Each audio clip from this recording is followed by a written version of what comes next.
నమస్తే, welcome to RP70 news. Alluri Sitaramaraju జిల్లా పాడేరు నియోజకవర్గం స్థాయి సమావేశం పాడేరు మాజీ ఎమ్మెల్యే ఇన్ఛార్జ్ గిడ్డి ఈశ్వరి అధ్యక్షతన నిర్వహించారు. ఈ కార్యక్రమంలో ముఖ్య అతిథిగా తెలుగుదేశం పార్టీ పొలిట్ బ్యూరో సభ్యులు మాజీ మంత్రి నక్క ఆనందబాబు పాల్గొన్నారు. ఈ సందర్భంగా ఆయన మాట్లాడుతూ పాడేరు నుండి గిడ్డి ఈశ్వర్ ఎమ్మెల్యే అభ్యర్థిగా పోటీ చేస్తారని, ఇందులో ఎటువంటి అనుమానాలు తావులేవని గతంలోని చంద్రబాబు నాయుడు చెప్పారని ఆయన అన్నారు. ఆమెను గెలిపించేందుకు ప్రతి కార్యకర్త కృషి చేయాలన్నారు. చాలా విలువైనదిగా చూడాలి. ఇవన్నీ అయిపోయినాయి. ఇక ఊరక అటు ఇటు ఇటు అటు ఆ గ్రూపులు ఈ గ్రూపులు నాకు తెలిసి ఇక్కడ ఏమేమి ఉన్నాయో అవన్నీ కూడా నేను సీరియస్గా చంద్రబాబు నాయుడు గారి దృష్టికి కూడా తీసుకెళ్తాను. అన్నిటికీ ఫుల్ స్టాప్ పెట్టండి.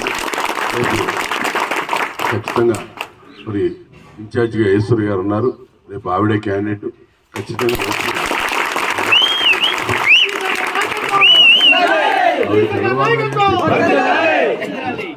ఆల్రెడీ ఈశ్వరి గారిని పిలిచి మాట్లాడి ఆయన ఒకసారి చెప్పాడు.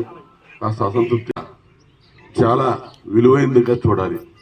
ఇవన్నీ అయిపోయినాయి. ఇక ఊరక అటు ఇటు ఇటు అటు ఆ గ్రూపులు ఈ గ్రూపులు నాకు తెలిసి ఇక్కడ ఏమేమి ఉన్నాయో అవన్నీ కూడా నేను సీరియస్గా చంద్రబాబు నాయుడు గారి దృష్టికి కూడా తీసుకెళ్తాను.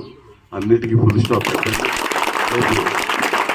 ఖచ్చితంగా మరి ఇన్ఛార్జిగా ఈశ్వరి గారు ఉన్నారు. రేపు ఆవిడే క్యాండిడేట్. ఖచ్చితంగా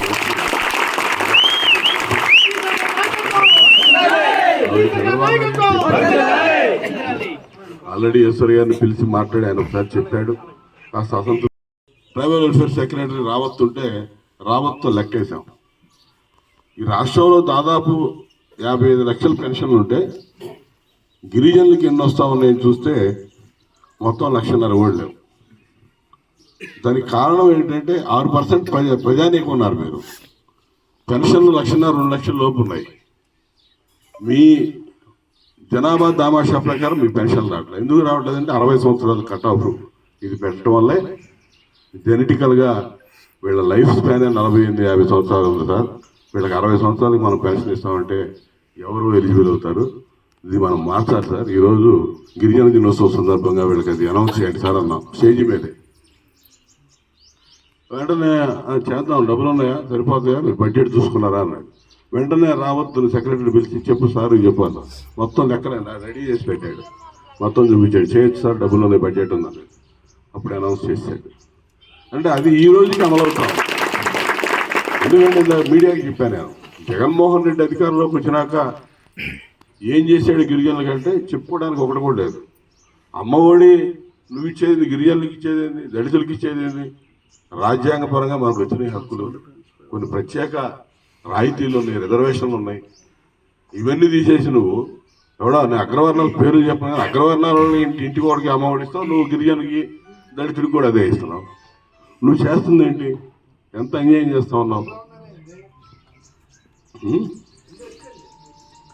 ఆ విధంగా మరి నుంచి కూడా ఏజెన్సీ మొత్తం స్వీప్ చేస్తూ వచ్చారు. 2014 కానీ 19 కానీ రకరకాల కారణాలు. ఆ రోజు ఉన్నటువంటి కొంత రిలీజియస్ ఆస్పెక్ట్లో కానీ, లేకపోతే రాజశేఖర రెడ్డి చచ్చిపోయాడనే ఆ సింపతి కానీ, పాత తరం ఏం చేశారనేది మర్చిపోయారు. అసలు ఈ గిరిజన ప్రాంతంలో మొట్టమొదటిగా గుర్తించింది ఎన్టీ రామారావు గారు. గిరిజన ప్రాంతాన్ని గుర్తించి గురుకులాలు సృష్టించి ఇంగ్లీష్ మీడియం స్కూల్స్ పెట్టి, తర్వాత చంద్రబాబు నాయుడు గారి ద్వారా బెస్ట్ అవైలబుల్ స్కూల్స్ తీసుకొచ్చి, ట్రైకార్ ద్వారా అనేక కార్యక్రమాలు, రుణాలు మంజూరు చేసి, అదేవిధంగా జీసీసీ ద్వారా మీ ఉత్పత్తులన్నీ కూడా ఇక్కడే కొనిపిస్తూ కాఫీని అంతర్జాతీయ స్థాయికి తీసుకెళ్ళి, అసలు ఒకటని కాదు అన్ని కార్యక్రమాలు ప్రత్యేకమైన దృష్టి పెట్టి చేసేవాళ్ళం. ఈరోజు ఒక్క రోజన్నా ఒక్కసారన్నా మంత్రి కానీ, అసలు మంత్రులకి ఉత్సవ విగ్రహాలు వాళ్ళు, ముఖ్యమంత్రి ఎప్పుడు కూడా అడిగిన పరిస్థితి లేదు.